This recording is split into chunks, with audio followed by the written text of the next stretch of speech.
Pour la FCDP, l'intérêt du Forum in Cyber, c'est de rencontrer les membres de la communauté de la cybersécurité au sens large, c'est-à-dire rencontrer d'abord les DPO, évidemment, mais aussi les RSSI et toutes les personnes qui s'intéressent et qui pratiquent la cybersécurité.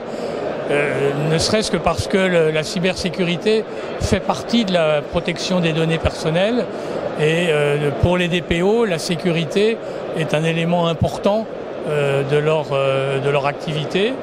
Et donc pour nous, le forum, c'est vraiment le moyen de rencontrer toute cette communauté et de pouvoir partager les préoccupations des uns et des autres.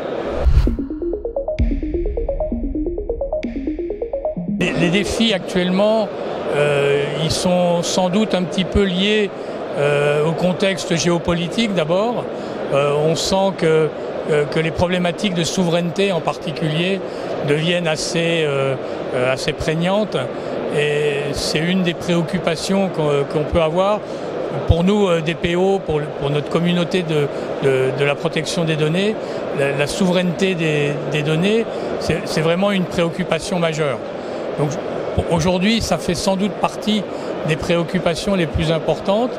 Et puis il y a le foisonnement de textes européens qui s'est produit ces dernières années, qu'il faut digérer et qui constitue une préoccupation pour tous les DPO et les professionnels de la protection des données.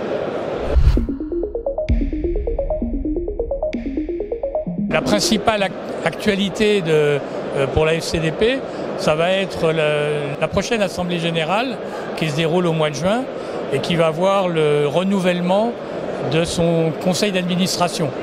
Donc ça, c'est la grosse actualité interne de la FCDP. Et puis, d'une façon plus pratique pour les membres, il y a un certain nombre d'évolutions législatives qui sont en cours. On a vu en particulier les problématiques liées aux portes dérobées dans le chiffrement.